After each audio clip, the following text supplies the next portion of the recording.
하나님의 말씀이 읽습니다. 아들을 낳으리니 이름을 예수라 하라. 이는 그가 자기 백성을 그들의 죄에서 구원할 자이심이라 하니라. 이 모든 일이 된 것은 주께서 선지자로 한 말씀을 이루려 하심이니 이르시되 보라 처녀가 잉태하여 아들을 낳을 것이요 그의 이름은 임마누엘이라 하리라 하셨으니 이를 번역한즉 하나님이 우리와 함께 계시다 함이라. 아멘. 내일은 성탄절이고 오늘은 그 전야가 됩니다. 그 갈라디아서 4장 4절에 보면은 아주 귀한 귀절 하나가 나오는데 뭐라고 나왔냐면 때가 찼음에 하나님이 그 아들을 보내셨다. 때가 찼다. 이 때란 말이 굉장히 중요합니다.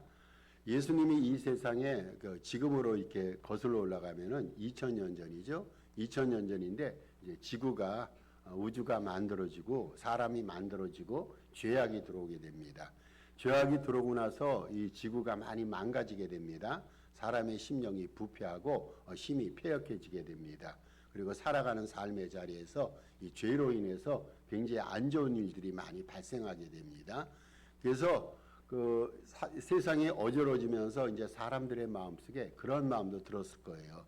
하나님께서 어떤 식으로든지 지구에서 일어나는 잘못된 것들을 다 이렇게 정리해 주시고 회복시켜 주면 좋겠다. 그래서 이제 실질적으로 구세주가 되시고 모든 일을 정돈해 주시는 예수님이 오셔야 될 이유가 그 이전에도 굉장히 많았어요. 성경에 보면은 얼마나 세상에 많이 시대마다 부패합니까? 그때마다 하나님께서 좀 제발 예수님을 보내주셔서 죄를 정돈해 주시고 우주를 새롭게 해주시면 좋겠을 텐데 기다려도 그런 주님이 안 오시는 겁니다. 죄는 더욱더 두터워가죠. 죄악의 무게라든지 이 부피는 커져가고 무거워져 갑니다. 그래도 예수님이 그 인류를 새롭게 하고 이 지구를 새롭게 회복시키줄 그런 분이 안 나타나는 거예요. 그게 굉장히 답답했을 거예요. 그러다가 갑자기 갈라디아서 4장에 보니까 때가 참에 하나님께서 보내주셨다 그랬어요. 그러니까 하나님의 때가 있다는 거예요. 진즉에 주님이 오셔가지고 세상을 평정하고 모든 것을 제대로 복귀시켜주면 얼마나 좋아. 그러니까 인간의 바람입니다. 근데 하나님의 때에 따라서 하나님께서 예수를 아주 적합한 때에 보내주십니다. 그렇다면 이 적합한 때가 갈라디아서 말하는 때가 과연 어떤 때인가? 그래서 이렇게 좀 분석을 해봤어요. 분석을 해보니까 그때 예수님이 오셔야 됩니다. 예수님이 오시기 전에도 죄가 굉장히 많이 무르익어서 세상이 어지럽습니다만은 그때가 아니라 정말로 예수님께서 필요한 그때, 그 필요한 때 오셔야 되는데 그 오셔야 될 때를 조금 더 분석해 보면은 영적으로 그 영적인 상황 우리가 파헤쳐 볼 수가 있어요. 영적으로 예수님이 오시기 전에는 메시아 구세주에 대한 나름대로의 소망이 있었고 대망이 있었습니다. 모든 사람들의 마음속에 이제는 메시아가 오셔야 된다. 메시아 대망론으로 가득 차기 시작한 거예요. 산발적으로 누군가가 오셔서 세상을 좀 회복시켰으면 좋겠다. 근데 예수님이 오실 그때는 더 이러한 메시아에 대한 대망, 메시아에 대한 소망이 가득 차기 시작하는 거예요. 많은 사람들의 영혼 심령 속에서 이제는 정말로 구세주가 오셔야 된다. 예수님에 대한 메시아에 대한 이러한 아주 풍족한 소망과 바람이 가득 차게 됩니다. 그 시간이 기대를 풍족시켜 주시는 시간이에요. 2000년 전에 예수님이 오신 것은 영적으로서 당연히 예수님이 오셔야 될 그러한 시간이 도래했고 또 사람들의 마음속에 그러한 기대감으로 충족되게 됩니다. 그래서 그때 예수님이 오셨다는 거예요. 또 한 가지 정치적으로 한번 살펴볼 수가 있어요. 정치적으로. 세상 사람들이 언제 예수님을 제일 많이 바랍니까? 전쟁이 일어나고 심리적으로 불안할 때 그때는 누군가 신을 바랍니다. 전능자가 오셔서 나의 불안한 영혼을 해소시켜 주시고 두려움과 떨림도 없애 주시고 근데 예수님이 오시기 전에 세상의 상황이 그런 상황이었어요. 굉장히 상황이 급박하게 돌아갑니다. 로마가 세상을 집어삼키면서 로마가 세상을 정복하면서 많은 사람들의 마음속에 이제 어떠한 소망이 생기기 시작하는 거예요. 이렇게 세상이 어렵고 소요스럽고 소란스러우니까 그 누군가가 말탄 백마탄 왕자는 아니더라도 그거보다 더 전능하신 분이 이 세상에 오셔서 좀 평화를 정착시키고 이 전쟁과 고통스러운 이 세상에 뭔가 새로운 역사를 이루어줬으면 좋겠다. 그 당시 정치적으로 그런 시대였어요. 그런데 성경에서 이사야서에서 예수 그리스도를 가르쳐서 평강의 왕이라 말하지 않습니까? 주님께서 이러한 불안스럽고 두렵고 떨림으로 갇힌 세상에 평강의 왕으로 임하시게 됩니다. 그러니까 정치적으로도 그러한 상황이 무르익은 거예요. 이렇게 어렵고 급박하게 돌아가는 정세 속에서 이제 만왕의 왕으로 다스릴 분이 와서서 좀 평화를 정착시켰으면 좋겠다. 이러한 바람과 기대가 모든 사람들의 마음속에 가득 임하기 시작합니다. 그때 예수님이 오신 거예요. 그러니까 예수님이 오신 것은요, 영적으로 그러한 시대가 도래했어요. 정치적으로도 그러한 시대가 도래했는데 때에 맞춰서 하나님께서 예수님을 보내주시게 됩니다. 또 한 가지가 있어요. 예수님이 오시면은 이제 이건 우리가 종교적으로 좀 해석이 좀 가능합니다만은 예수님이 오시면은 유대 땅에 오시잖아요.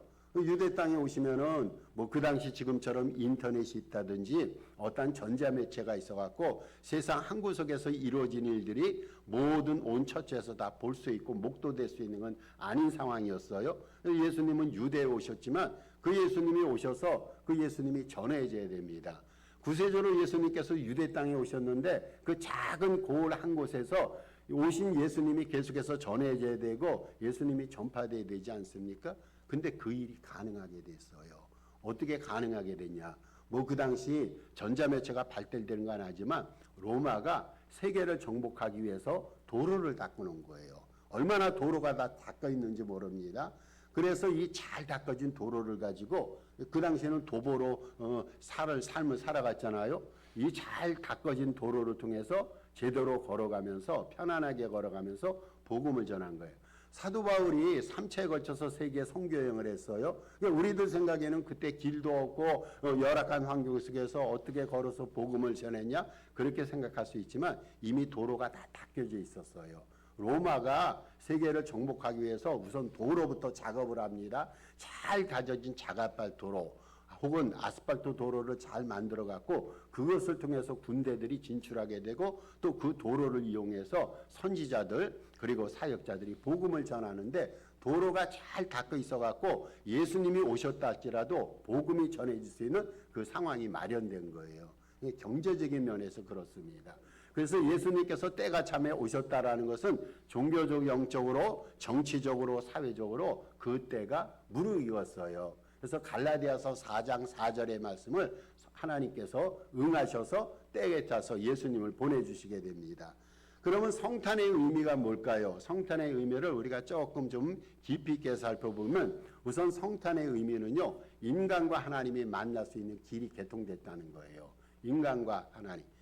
그 그리스 신화라든지 우리가 통속적으로 세상적인 신을 살펴볼 때 세상에서 말하는 신은요, 인간과 만날 수가 없어요. 신은 초월적인 존재입니다. 능력을 가진 초월적인 존재이기 때문에 부족한 인간과 신이 만날 수 있는 길이 없어요. 그리고 윤리 도덕적으로 차이가 있습니다. 신이라고 말할 때는 좀 더 깨끗하고 거룩하고 인간은 불결하고 더럽습니다. 그러니까 이 두 존재 사이에는 아주 심연의 간극이 있어갖고 인간과 하나님 사이에 만날 수 있는 길이 전혀 없습니다. 전혀 없습니다. 그것이 우리가 통속적으로 말하는 신에 대한 개념이에요. 그러면은 하나님이 분명히 영원 문전부터 존재하고 계셨는데 그 하나님을 우리가 만나야 되잖아요. 하나님을 만나서 그 하나님을 우리 마음속에 담는다든지 하나님과 함께 신앙생활을 같이 더불어 이익해 나가면 얼마나 감사하고 얼마나 좋습니까? 근데 그 길이 없는데 하나님께서 예수 그리스도를 보내주셔서 하늘과 땅 사이의 길이 개통이 되게 됩니다. 나중에 예수님께서 그렇게 증언하셨어요. 나는 길이요 진리요 생명이니 나로 말미암지 않고는 하나님께로 갈 자가 없다. 하늘과 땅이 만나는 사건이 예수님의 탄생 사건이에요. 그래서 예수님께서는 오심으로써 하나님을 우리에게 소개해 주시고 하늘나라에 대해서 말씀해 주십니다. 예수님이 이 세상에 오셔서 제일 먼저 설교하셨던 설교 주제가 하늘나라입니다. 때가 찼으니 회개하고 하나님을 믿으라. 하늘나라가 가까웠으니. 하늘나라의 주인이신 예수님은 다른 설교하신 게 아니라 지상에 오셔서 하늘나라를 소개하시는 거예요. 그러니까 사람들이 하늘나라에 대해서 듣게 됩니다. 들으니까 이게 은혜가 되고 얼마나 마음속에 큰 기대가 일어납니까? 아, 우리가 땅에서도 하늘나라를 경험할 수 있고 땅에서도 하늘나라를 건설할 수 있다. 예수님께서 오신 목적은요, 성탄의 의미는요, 하나님과 인간 사이의 만남, 하늘나라가 이 땅에서도 형성될 수 있음을 일깨워 주신 거예요. 이런 주님을 통해서 우리는 하나님을 알게 됩니다. 예수님께서 그런 말씀하셨어요. 나를 본 자는 하나님을 봤다. 어떻게 우리가 하나님을 볼 수가 있어요? 그 전능하시고 거룩하신 하나님을 볼 수 있는 비결은 예수님을 통해서, 예수님을 보고 예수님을 심장 속에 담으면 곧 그것이 하나님을 만나고 하나님을 닮는 거. 그래서 성탄의 의미는요, 세상 사람들은 이것에 대해서 제대로 파악을 못하고 제대로 해석을 못합니다. 근데 세상 사람들은 전능하신 하나님의 아들이 세상에 오셨으니까 성탄절이니까 즐기고 먹고 성탄절의 분위기를 만끽하자, 이런 식으로 성탄절을 보내는데, 우리는 그것보다 더 깊이 있게 해석하는 거예요. 하나님이 땅에 내려오셔서 드디어 우리가 하나님을 만나게 됐고 하나님의 뜻을 알게 됐다. 이게 이제 깊은 성탄의 의미가 됩니다. 또 성탄의 두 번째 의미는요, 현실적인 우리의 생명 있잖아요. 제한이 돼 있어요. 제한이 돼 있고, 성경에 보면 70 혹은 강건하면 80, 요즘으로 말하면 90, 강건하면 100세, 100세 시대라 말하지 않습니까? 인간이 오래 살든 적게 살든 100년 남짓 살다가 그냥 죽어요. 그걸 끝입니다. 그런데 우리 주님께서 이 세상에 오셔서 이러한 한시적인 현세의 삶을 통해서 이것을 넘어서 영원한 삶의 길을 열어주신 거예요. 우리가 주님을 섬기면은 이 세상에서 살다가 끝이 아니라 영생 구원을 받게 되고 영생의 삶을 누리게 됩니다. 그 성탄의 의미는 그거예요.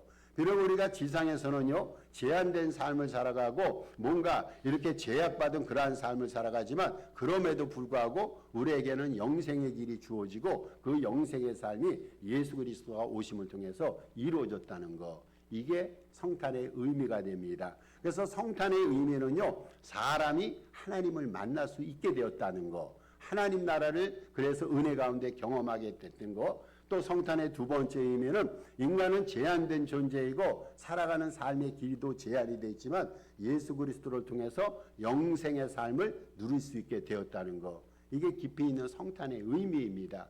또 한 가지 성탄의 의미가 있어요.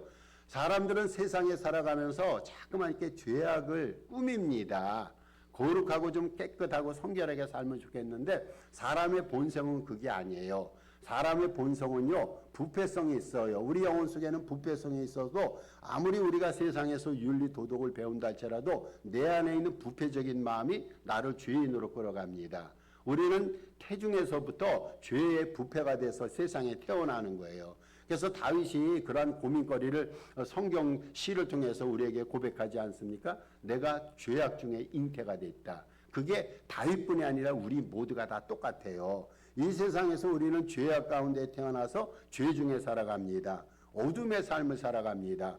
우리는 어둠의 삶을 살아가면서도 이게 어둠인지 모르는 거예요. 어둠 속에 계속해서 유스트가 되다 보고 살다 가다 보면 불편함이 없는 것과 똑같아요. 근데 이렇게 어두운 생을 살아가는 것이 하나님의 목적이 아니잖아요. 하나님의 형상으로 하나님의 자녀로서 하나님께서 우리에게 복을 주시기 위해서 세상에 불러주셨는데, 하나님 눈으로 볼 때는 우리가 어두운 생을 살아가거든요. 그래서 하나님께서는 이러한 어두운 생이 가치 있고 의미 있는 삶이 아니라라는 것을 우리 주님께서는 아시고 우리에게 빛된 삶을 살아갈 수 있도록 예수님을 보내주십니다. 예수님이 오셨을 때 사도 요한이 뭐라고 고백합니까? 예수님이 참빛이라고 말합니다. 참빛이 오셨을 때 그 참빛을 세상 사람들이 영접치 아니했다고 말하면서, 영접하는 자, 그 이름을 믿는 자에게는 하나님의 자녀가 되는 권세를 주셨다. 예수님은 우리에게 참빛으로 오신 거예요. 예수님을 우리가 만나고 모시면 그때서부터 비로소 빛된 인생을 살아갑니다.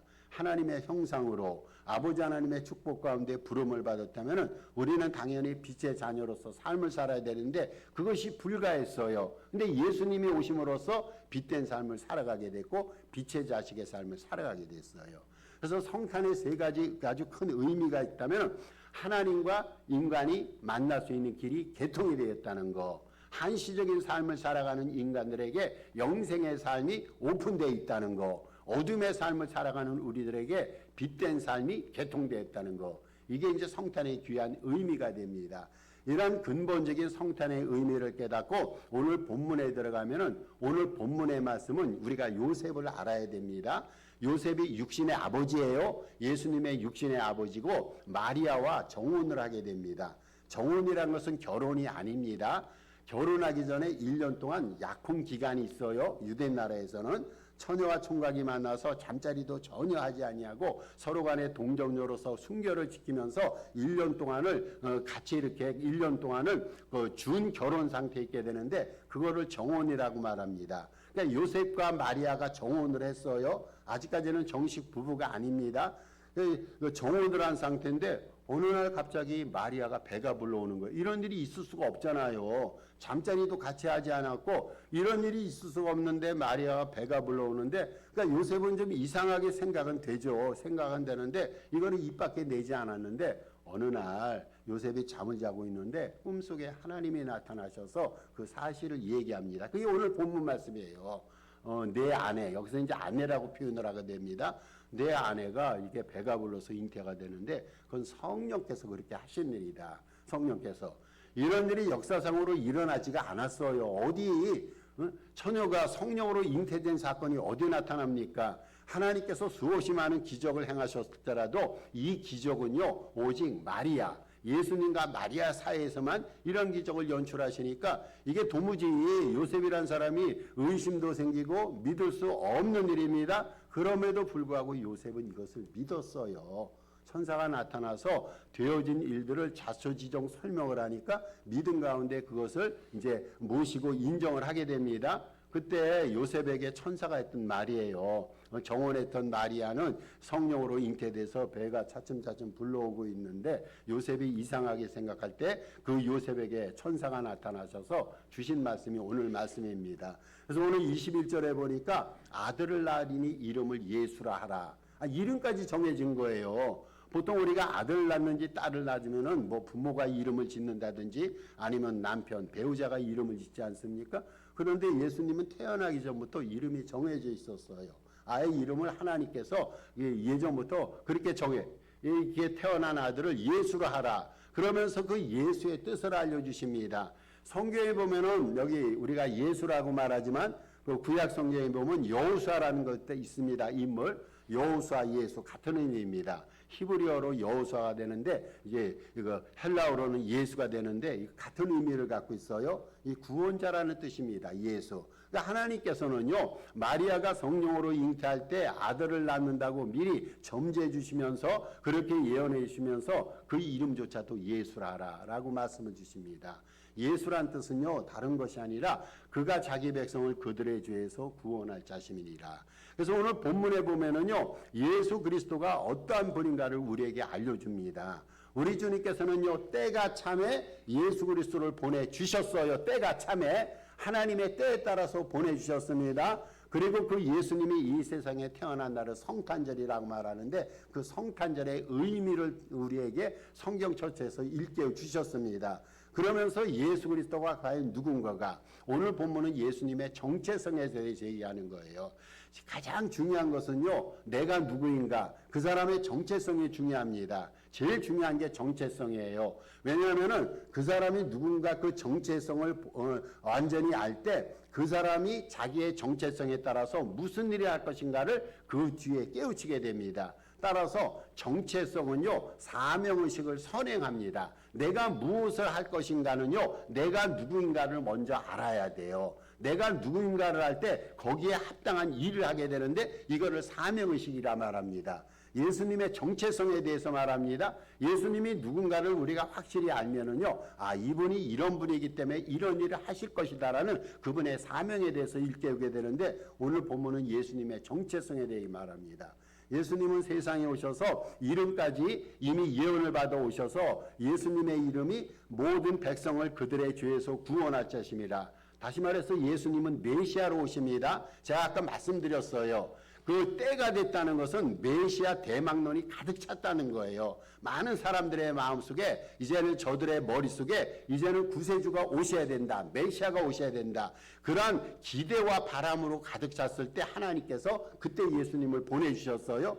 예수님은 메시아가 되시는데 예수님이 어떠한 메시냐면 구세주입니다. 구세주. 성경에 보면은요 주인이란 말이 많이 나옵니다. 주란 말도 많이 나옵니다. 재미있는 것은요 히브리 성경에 보면요 주라는 표현이 남편을 향해서도 주라고 그래요. 사라가 자기 남편 아브라함에게 주라고 표현합니다. 주. 우리는 보통 주를 예수님에 대해 생각하는데 이 주라는 표현은 의미가 굉장히 다양하고 범위가 다양해서 존경하는 사람에게 주라는 표현을 하는데 유일한 구세주가 있다면 그렇게 많은 주가 있어요. 많은 주가 있지만 유일한 구세주는 오직 예수님입니다. 구세주는 어떤 분입니까? 우리의 죄를 용서해 주시는 분. 그래서 죄의 싹은 사망이라고 그랬는데 이제 죄를 용서해 주셔서 영생 구원을 주신 분. 이분이 바로 메시아 구세주가 되시는데 예수님입니다. 예수님이 구세주가 돼서요. 요즘도 종교가 굉장히 많습니다. 많은 사람들은 종교 다원주의 속에서 이 종교도 믿고 저 종교도 믿습니다. 요즘에 우리나라 한국 기독교에 보면은요 굉장히 비성경적인 일들이 많이 발생하는데 그 가운데 하나는 종교 포괄주의라고 해서 우리는 좋아서 기독교를 섬기지만 다른 사람은 불교도 섬기고 이슬람도 섬기는데 저 사람들은 저 사람들로 신을 섬기니까 저들이 좋아서 신을 섬길 때 그 신들도 구원해 주시고 우리는 하나님을 좋아서 섬기니까 하나님께서는 우리를 구원해 주시고 모든 신들에게는 다 구원의 능력이 있다고 그러는데 이거는 비성경적이에요. 유일한 우리를 구원해 주시는 구세주가 있다면 우리 주님밖에 없습니다. 다른 신들은요 인간들이 그냥 꾸며낸 거예요. 다 종교인들이 이 얘기를 들으면은 뭐 저를 힐난하고 비난할지 모르지만 저 성경적으로 말씀드립니다. 예수님을 빼고서는요 절대 신이 없고 절대 구원자가 없어요. 예수님이 유일하게 우리를 구원해 주십니다. 아무리 다른 종교에서 좋은 윤리 도덕적인 내용을 갖고 온다 할지라도 우리를 구원할 구세주는 예수님밖에 없습니다. 이거는 우리가 생명을 걸고 믿어. 다른 거는 우리가 다 양보할 수가 있어요. 저변적인 것은 다 양보할 수가 있지만 예수님만이 유일한 구세주심을 양보해서도 안 되고 양보할 수도 없습니다. 예수님께서는 유일한 구세주로 오셨어요. 예수님의 정체성입니다. 그럼 예수님이 오셔서 해야 될 일이 뭡니까? 구세주로서의 기능과 역할을 하시는 거예요. 구세주로 오셨으니까 예수님의 이름도 여기 구주라는 의미를 갖고 있지 않습니까?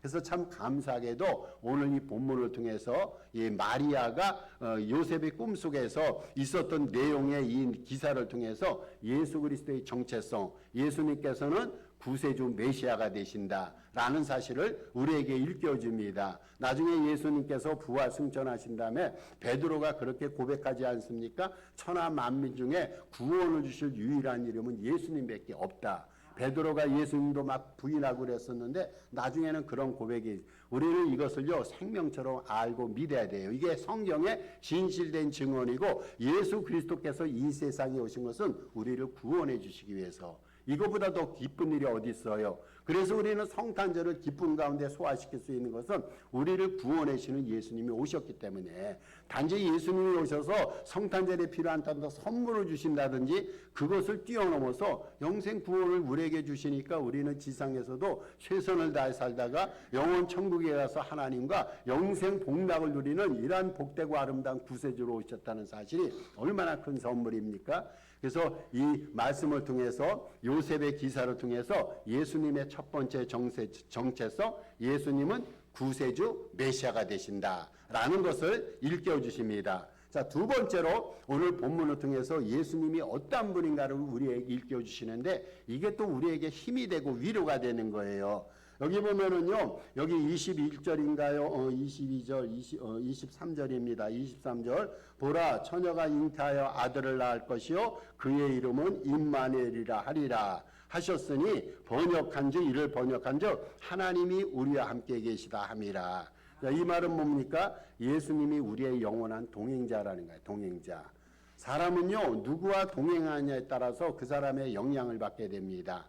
아무리 본인이 의지가 곧고다 할지라도 우리와 함께하는 사람의 영향력으로부터 우리는 피할 수가 없어요. 이 세상에 태어나면은요 우리는 부모의 영향을 받습니다. 그래서 자녀들은요, 부모를 다 따라가요. 어릴 때 3살 버릇 80까지 간다고 그랬죠. 그러면 아이들이 태어났을 때 3살까지 버릇을 누가 숙제시키고 누가 습득시킵니까? 부모가 그 습관을 3살까지 부모가 심어주는 거예요. 부모가 행했던 모든 것들을 아이들은 3살까지 다 답습하게 됩니다. 그게 이제 80살까지 가는 거예요.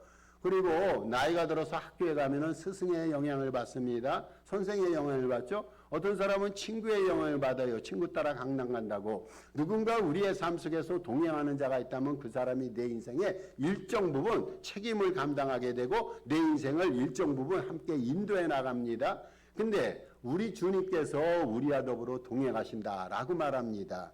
예수님의 이름이 임마누엘입니다. 우리와 함께 하시는 분은 주님께서는 우리와 함께 하시기 위해서 세상에 오신 거예요. 우리는 지금까지 성경 공부 설교를 통해서 임마누엘 하나님의 의미에 대해서 얼마나 많이 배웠습니까? 예수님은 우리와 함께 하시기 위해서 세상에 있어서 그냥 실질로 함께 하셨어요. 예수님께서는 이 세상에 33년 동안 사시면서 제자들과 함께 하시고 군중들과 함께 하셨잖아요. 예수님이 세상에 떠나면서 누구를 보내십니까? 성령님을 보내셔서 당신에게 성령님을 아예 우리 안에 거하게 하셔서 우리와 영원토록 함께 하십니다. 그러니까 예수님께서는 함께 하시는 동행자 구세주가 되시는 거예요.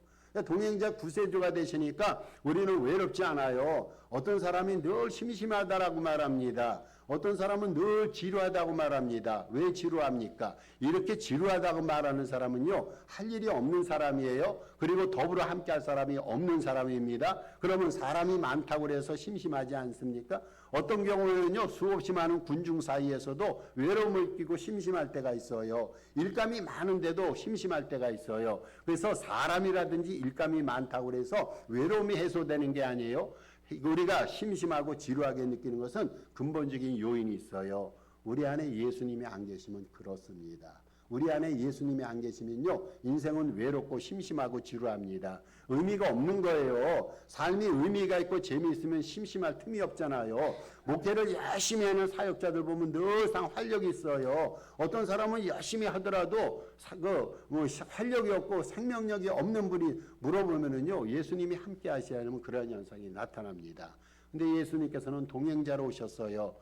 동행자로 오셔서 한순간도 우리를 떠나지 않습니다. 엄마가 이 세상에 아이가 태어났을 때 24시간 아이에 대해서 늘 포커스를 맞추고 아이를 살펴보는 것처럼 하나님께서는 한시도 당신의 눈초리를 우리에게서 떼신 적이 없어요. 젖 먹는 어린아이를 사랑하는 부모의 마음이 예수님의 마음입니다. 예수님께서는 행여나 우리가 어디 가서 길 잃지 아니할까, 어디 가서 실족지 아니할까, 눈동자처럼 우리를 보시고 적자처럼 불꽃 같은 눈으로 우리를 더듬어 보시고 우리와 함께 하시는 분이에요.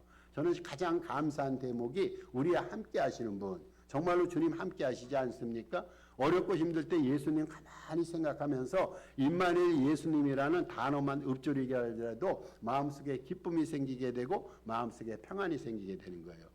예수님께서는 함께 하시기 위해서 세상에 오셨고 실제 함께 하고 있어요. 우리 개인과 가정과 산호세 공동체와 모든 이들에게 함께 하시고 오신 예수 그리스도를 찬양합니다. 그리고 세 번째, 예수님의 정체성이 있어요. 예수님은요, 말씀의 성취자가 되십니다. 말씀의 성취자 메시아가 예수님이에요. 그거를 오늘 기재에 보여줍니다. 오늘 본문이 보여주는데 오늘 본문에서 뭐라고 그랬냐면 22절 말씀에 이렇게 얘기합니다. 이 모든 일이 된 것은 주께서 선지자로 하신 말씀을 이루려 합니다. 주께서 선지자. 지금 그 요셉과 마리아 사이에서 예수 그리스도가 성령으로 잉태됐어요. 그리고 그 이전에도 예수에 관한 수없이 많은 일들이 예언이 됐어요. 이 모든 것들은요, 주의 선지자로 하신 성경 말씀을 이루려 합니다. 성경 말씀을 성취하기 위해서 예수님이 오신 거예요. 예수님에 대해서 성경에 얼마나 많이 예언이 돼 있어요. 근데 그것을 예수님이 온전히 이루었어요. 성경은요, 예수님에 관한 책이에요. 예수님이라는 이름 석자가 안 나왔더라도 성경의 모든 내용은 예수님을 관통합니다. 창세기 1장으로부터 요한계시록 22장까지 온통 예수님이 중심 주제가 되고 예수님께서 성경의 핵심 인물이 됩니다. 예수님에 관한 거, 예수님에 관한 거. 그 예수님에 관한 건데 그 성경, 예수님에 관한 모든 일들을 성취시키는 책이 바로 성경책이에요. 그러니까 성경은요, 1.1획이라도 거짓이 없어요. 성경에서 예언됐던 모든 일들은 다 그대로 이루어지는데 이것이 모두가 예수님에 관한 거라는 거예요. 성경을 우리가 하나님의 말씀으로 믿고 따라갑니다. 근데 성경에 거짓이 발견된다든지 성경에서 허언이 있다든지 모순이 있다든지 시행착오가 있으면 어떻게 우리가 성경을 믿을 수가 있어요? 믿을 수 없다면 하나님의 말씀이 아니에요. 예수님에 관해서 성경이 예언이 되어 있고 또 예수님에 관해서 성경이 어떤 기사를 정리하고 있다면 그대로 이루어져야 되는데 너무나 감사하게도 예수 그리스도께서는 성경의 예언, 성경 말씀을 성취시킨 분이 바로 예수님이에요. 그래서 예수님께서는요, 성경이 하나님의 말씀임을 우리에게 증거해 주십니다. 우리가 글자로 된, 문자로 된 이 신구약 66권을 갖고 있어요. 신구약 66권이 이것이 진리라는 것을 어떻게 우리가 믿어요? 성취가 돼야지 믿을 수 있는데 이 성취를 예수님께서 하신 거예요. 성경 창세기로부터 요한계시록까지 모든 성경에 있는 약속, 성경에 있는 모든 예언들을 예수님이 성취하셨어요. 그래서 성경이 하나님의 말씀임을 우리에게 일깨우셔서 예수님이 지금 육신으로 안 계시잖아요. 어떻게 우리가 주님을 믿어요? 성경 말씀 따라 주님을 믿잖아요. 그러면 성경 말씀이 진리의 말씀이 되어야 되잖아요. 그거를 성취시키고 그것을 우리에게 증거로 확약시키신 분이 바로 예수님입니다. 예수님께서는 특별히 성탄절기에 세상에 오시되 성경 말씀의 성취자가 당신임을 우리에게 보여주시기 위해서 예수님은 오셨어요. 그래서 오늘은 성탄절의 의미에 대해서 살펴봤고 이 본문을 통해서 예수님의 정체성에 대해서 살펴봤습니다. 예수님의 세 가지 정체성. 예수님은 구세주 메시아가 되십니다. 예수님은 동행자 메시아가 되십니다. 그리고 예수님은 말씀의 성취자 메시아가 되십니다. 여러분 이게 전부 아닙니까? 이게 믿음 생활의 전부이잖아요. 우리를 구원해 주시는 분, 우리와 동행하시는 분, 성경 말씀을 성취시켜서 그 말씀 따라 살아가게 하시는 분, 이게 주님입니다. 예수 그리스도의 재림 때까지 예수님이 이러한 정체성을 우리 영혼 속에서 계속 깨닫게 해주시고 확신시켜 주셔서 은혜 가운데 우리의 믿음을 이끌어 주시고 주장하실 거예요. 다시 한번 오늘 성탄절에 예수 그리스도의 탄생과 나심을 함께 기뻐하며 함께 축복하며 함께 기념하며 함께 기억하면서 이렇게 메시아로서 오신 예수님을 마음속에 다시 뜨겁게 영접하고 그분이 비춰주시는 빛과 진리와 은혜에 따라서 늘상 풍성하고 승리의 삶을 살아가시는 저와 여러분 되시기를 주님의 이름으로 축복을 합니다. 다시 한번 오늘 주신 말씀 기억하시고 합심 기도하시고 축도로 마치도록 하겠습니다. 오늘 주신 말씀 가운데 메시아 되시는 주님께서 내 마음속에 오심을 감사합니다. 감사 기도를 드려야 됩니다. 그 주님의 말씀과 뜻에 순종하면서 주님 앞에 영광 돌리겠습니다. 순종의 기도를 아울러 드리시고 축도로 마치도록 하겠습니다. 아버지 하나님 은혜와 사랑을 감사합니다. 아버지 하나님 구세주 메시아로서 동행자 메시아로서 말씀의 성취자 메시아로서